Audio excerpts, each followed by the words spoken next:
members of the House Primary and Secondary Education Committee, thank you for the opportunity to give sponsor testimony today on House Bill 240. And I must say thank you to my friends here who have stayed for 3.5 hours. I must have told you the wrong time, so I apologize. This bill makes much needed changes to ORC 3313.6011, which prescribes requirements for risk avoidance education in Ohio schools.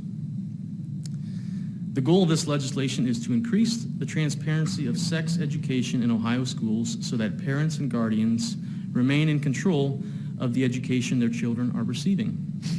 Unfortunately, there are numerous examples of schools who are teaching comprehensive sex education, CSE, and other programs that only pay lip service to the abstinence requirements.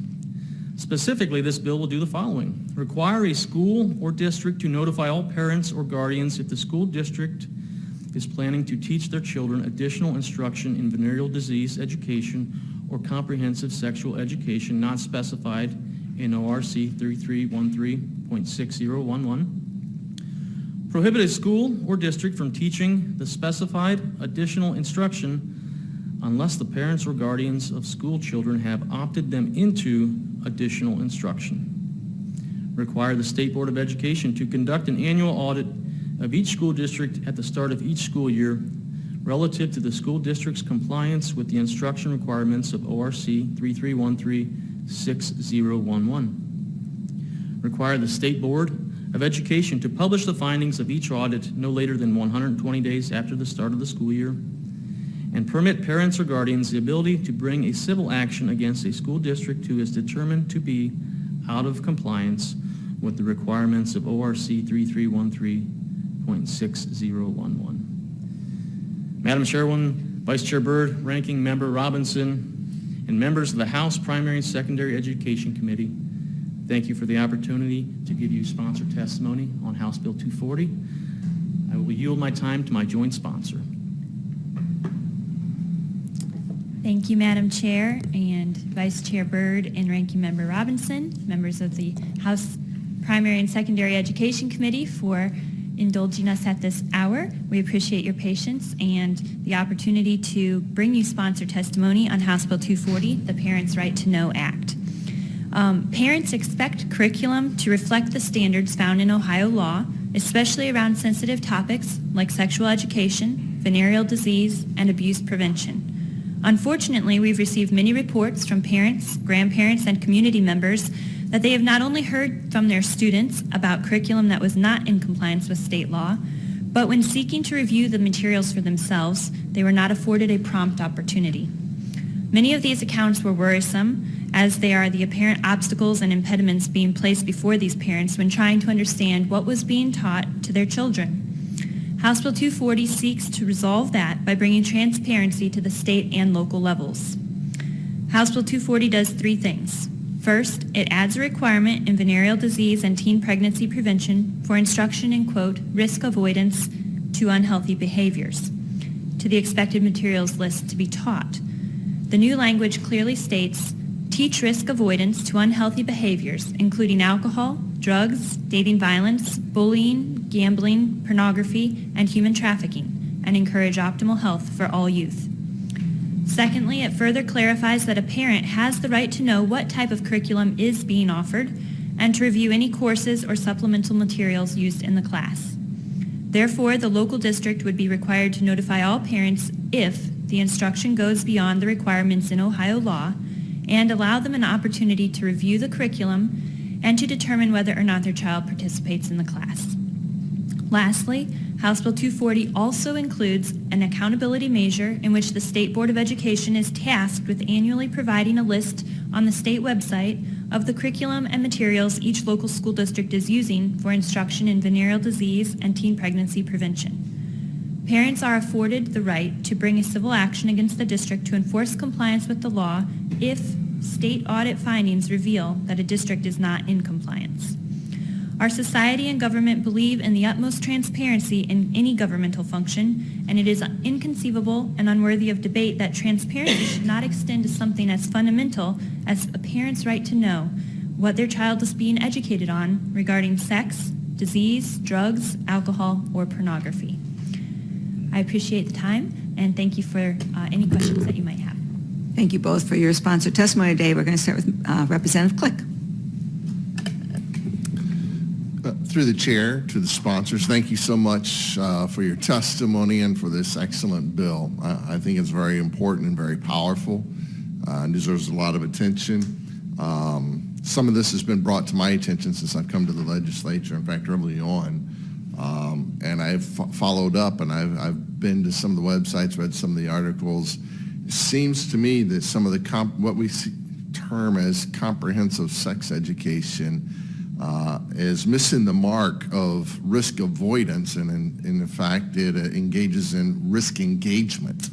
Some of the websites that I have seen, like Scarleteen, bedsider.org, and they take you to places where you can purchase sexual toys, where you can read blogs like Frisky Fridays. Seems like it engages kids more in risk engagement than risk avoidance. Is this your perception, and are there any places where you can specifically say this is happening here in Ohio? Madam Chairman, Representative Click, thank you for the question. So yes, this is happening in Ohio, and one specific example I can give you is a central Ohio school that was contracting an Ohio company to teach CSE, had given middle schoolers a booklet titled Healthy Bodies, Healthy Futures.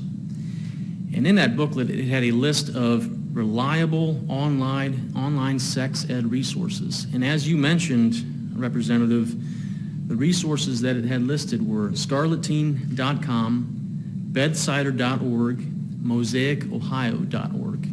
So if you have time to look those up, you can see what is in those websites. But these websites ultimately promote pornography.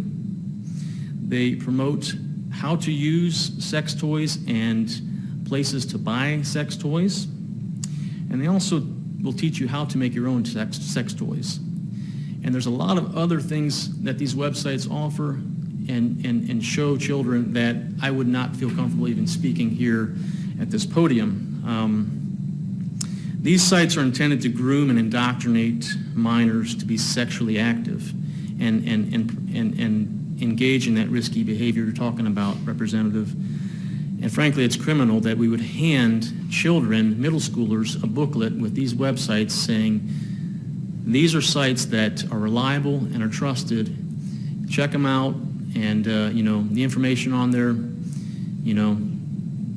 you can use it to further your education. So that's really a big piece of why we're running this bill. And there's other examples throughout our state as well. But that's the one that's been brought to my attention that is the most disturbing.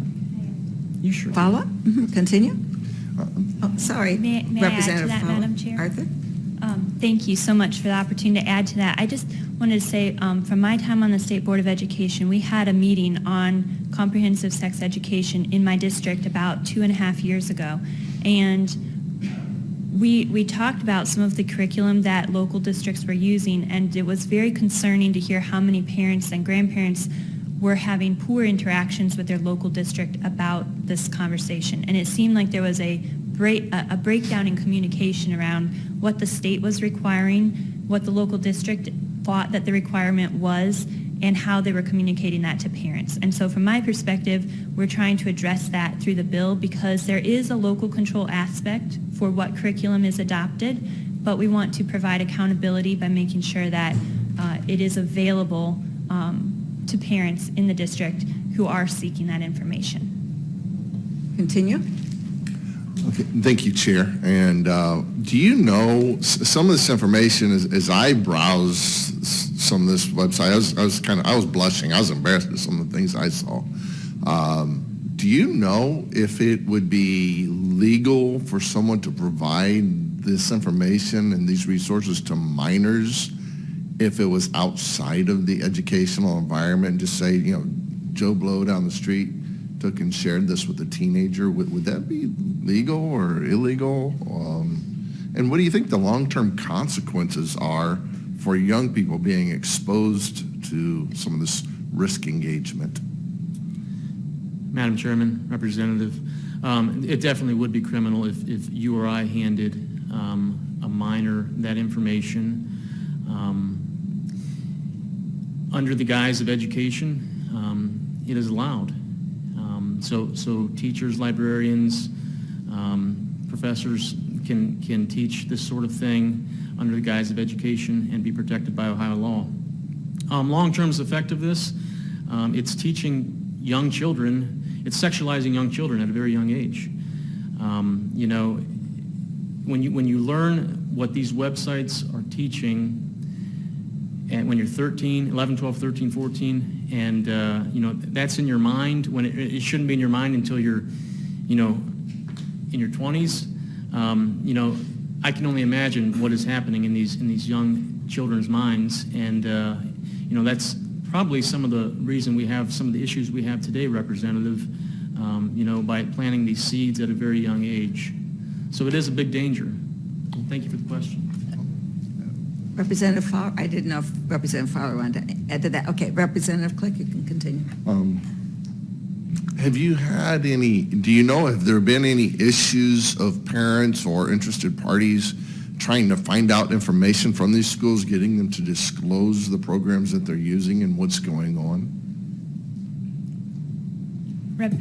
Chair Manning, Representative Click, I know from my time on the State Board of Education when we were having the parent meetings that there was some concern with the parents actually being able to review the material as timely as the class was being offered, and it was an issue in my area. I believe that it is ongoing. Representative Stoltzfus can speak to that. Madam Chairman, Representative, I would have to concur with my joint sponsor that that is an issue and that needs addressed, and we address it here in the bill as well. So thank you. One last. Continue. Thank you, Madam Chair and sponsors. I just want to say that yeah, I'm looking forward to both proponent and opponent testimony. I think I'm probably looking forward to opponent testimony more because I can't figure out why anyone would be opposed to parents knowing what their children are being taught. Can you think of any reason why someone would object to just the simple truth of making this information available on the website so that people know what their children are being taught in their community and so that parents know what their children are being taught in this area? Chair Manning, Representative Click, obviously I think that it is something many parents would agree with, or I wouldn't be joint sponsoring the bill. There was a woman here with her daughter, and I thought they were here to support the previous bill, and I happened to have stepped out, and they were in the hallway, and I said, oh, so are you here to be supportive of the financial literacy requirement? And she said, oh, no, I want to know what's going on in my child's sex ed curriculum, and I had a really hard time getting my school district to offer the curriculum when I asked. And I was like, oh, I didn't expect you to be here for sponsor testimony. So that was a surprise to me. But it is something that I think that parents expect that they should be privy to, the same as any other curriculum, and that's why I'm joint sponsoring the bill. Thank you. Representative Ingram. Thank you very much, Madam Chair. I appreciate that. And of course, this bill reminds me of several that I've seen already. First of all, I want to question why you haven't taken the opportunity with this to call the venereal disease, which of course we were talking about venereal diseases when I saw the movie and when I was in high school. And of course the movie was about not being in the back seat and things of that nature. So that was, quote, end quote, boys separated from the girls, talking about sex education. So sexually transmitted infections are probably better than venereal disease, but that's just a suggestion that I'm giving you. And of course that was brought to me by somebody else. But I do want to ask the question as to the part of the bill that talks about being able to, that the students would have to opt in to being able to take. Is it anything beyond what is currently there? Because you get into alcohol and you get all of that risk because there's already bills and laws that govern those things. So are you saying that the compliance issue would refer to all of that? And then when we start to talk about opting in instead of opting out, is that for everything, or is that just for anything extra that you folks have obviously seen on somebody's website, which I would have called ODE or the Attorney General's office if I were you? But what is that? Madam Chair, Representative Ingram, specific to the opting in or out provision, current law allows for parents to opt a child out of any of the current provisions. Right. And we are adding to that provision with the additional measures that I specifically read off earlier. And it would allow for the parent to opt in to any additional materials, because the concern that we've had is that certain school districts are going beyond what the law says. And parents expect that the law is going to outline the standards that their students are being taught. And so if the district has a curriculum that goes above and beyond what the law requires, the expectation would be that the parents would opt their children in, because it may cover additional topics that are not in the law. Okay, good, thank you. If I may? Continue. Just because when the proponent and the opponent testimony comes, and we'll ask questions then again, but I want to make sure that I'm asking you as the sponsors what you intended. The teaching risk avoidance to unhealthy behaviors, was there a reason why you covered that to alcohol and drugs and dating and date violence and bullying and gambling, which, as I indicated before, there are many things that are already in place in statute that cover those? Is there a reason why you've done that? And will that be part of the compliance piece? Madam Chair and Representative Ingram, I'll let Representative Stolz speak to this as well, but my understanding from conversations with some of the stakeholders is that there's actually some federal grants available to schools to support education programs that teach risk avoidance, and these are some of the topics that are included in that. Yeah, there are, if I may. Continue. There are programs, but I'm wondering why you included them here with something else, especially when it comes to the compliance piece, and then the parent is allowed to sue. Madam Chairman, Representative, we added those there so that it can be a comprehensive teaching, and it can be in law as to these are the standards that we want our students taught. When we add anything above and beyond that are not in those standards or in conflict of those standards, that's when parents would need to be notified, and that's when parents would need to opt their student in. And if school districts do not abide by that and they teach things outside of what's in minimum standards, then yes, they would be liable for civil action. I just want to say this, and I'll wait for opponent and Through the chair. proponent testimony. To the chair, sorry about that, is that there are no health standards. And if they were encompassed in health standards, then that might make a difference. So we'll see about it. Thank you very much, Madam Chair. Are there any other questions for Representative Richardson? Thank you, Madam Chairman. I'm just looking at line 188 of the legislation, and it might clarify what we've been just talking, and I also want to thank you for your testimony and for the bill. But I see it says that we're adding to the requirement to teach risk avoidance. It's 188, page 7, line 188 of the bill. So I think just to clarify, we were talking about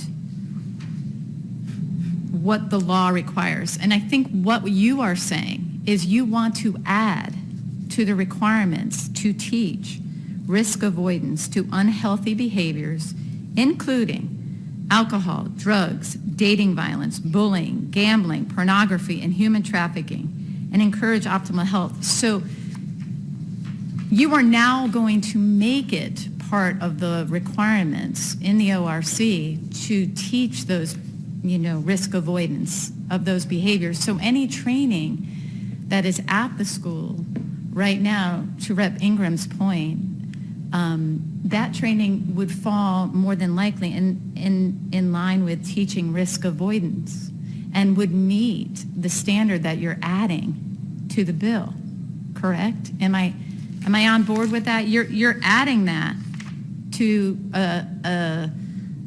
the criteria to be taught in the ORC, if I read this correctly. Madam Chairman, Representative, you are reading that correctly. So if you look at the bill, it starts out line 170A, stress that students should abstain from sexual activity until after marriage. B, teach the potential physical, psychological, emotional, and social side effects of participating in sexual activity outside of marriage.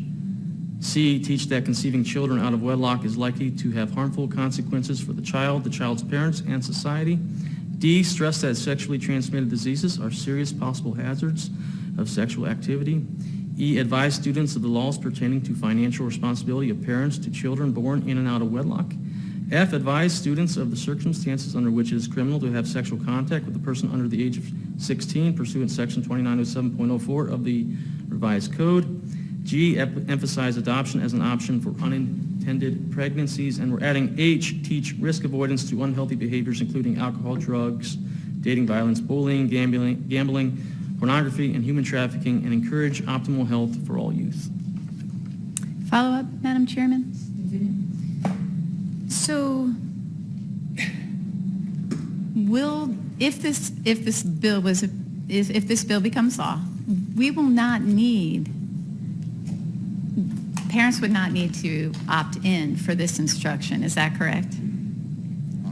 So what I'm trying to say here is that if the law gets approved, there is no need to opt in to the training that Rep. Ingram is referring to, or some of the additional training that she was speaking to.